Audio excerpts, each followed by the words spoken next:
आज हम पढ़ेंगे संख्या पद्धति। संख्या पद्धति के बारे में जानेंगे। एक कक्षा 9 का पहला चैप्टर है। संख्या पद्धति में पहला हमारा आता है प्राकृतिक संख्या। प्राकृतिक संख्या को हम इसको कैपिटल एन से रिप्रेजेंट करते हैं।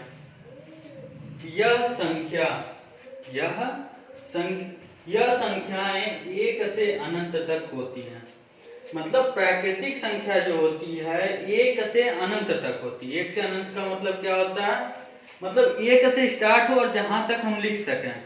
1 2 3, जैसे एग्जांपल के तौर पर हम देखते हैं 1 2 3 4 5 6 7 8 9 10, मतलब जहां तक हम लिख सकते हैं अनंत तक, एक से अनंत तक होती है। इसे हम कहते हैं प्राकृतिक संख्या।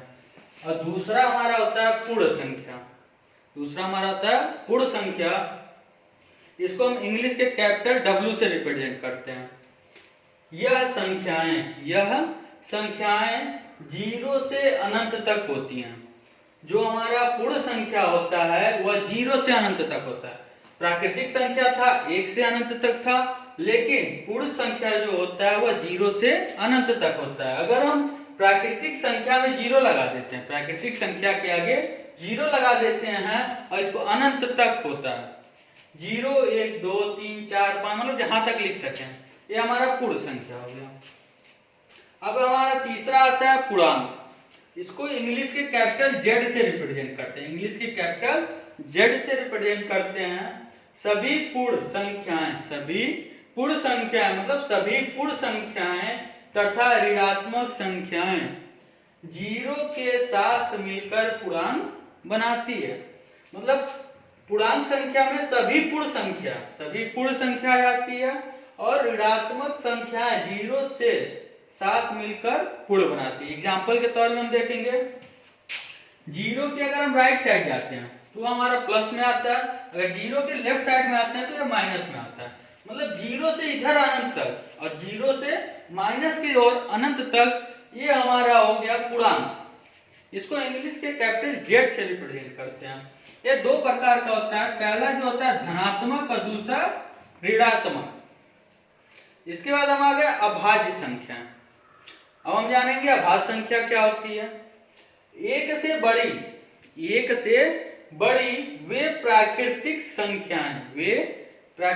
संख्याएं जो एक या स्वयं के अलावा किसी और से विभाजित ना हो। मतलब कि एक से विभाजित हो या तो स्वयं से विभाजित हो, बाकी किसी से विभाजित ना हो, उसे हम कहते हैं अभाज्य संख्या। जैसे 2 3 5 7 11 और 13।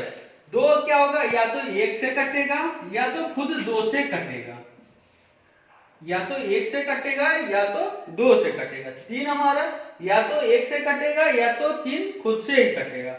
ये हमारा होता है अभाज्य संख्या। इसके बाद हमारा है भाज्य संख्या। भाज्य संख्या क्या होता है? एक से बड़ी वे प्राकृतिक संख्या जो एक या स्वयं के अलावा किसी और से विभाजित हो जाए। जैसे एग्जांपल के तौर में देखेंगे हम 1 2 4 6 8 10 12। इसमें हम देखेंगे 4। जो 4 हमारा है 1 से भी विभाजित हो सकता है, 2 से भी विभाजित होगा और 4 से भी विभाजित हो गया। यह हमारा होता है भाज्य संख्या। इसके बाद आता है परिमेय संख्या। परिमेय संख्या को इंग्लिश के कैपिटल लेटर Q से डिनोट करते हैं। इन संख्याओं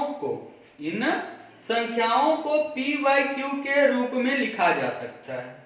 जो हमारा परिमेय संख्या होता है, जो हमारा परिमेय संख्याएं होते हैं वह P/Q के रूप में लिखे जा सकते हैं। जैसे 2/3 या 4/6।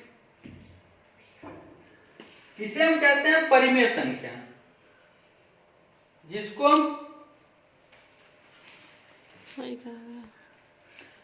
हम P/Q के रूप में लिख सके, उसे हम कहते हैं परिमेय संख्या।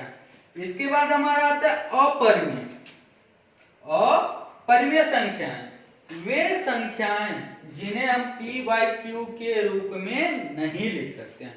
वे संख्याएं जिन्हें हम p बाई क्यू के रूप में नहीं लिख सकते हैं उन्हें हम क्या कहते हैं? अपरिमेय संख्याएं कहते हैं। जैसे √2, √3 और पाई। अब आप कहेंगे कि पाई का मान तो 22/7 होता है।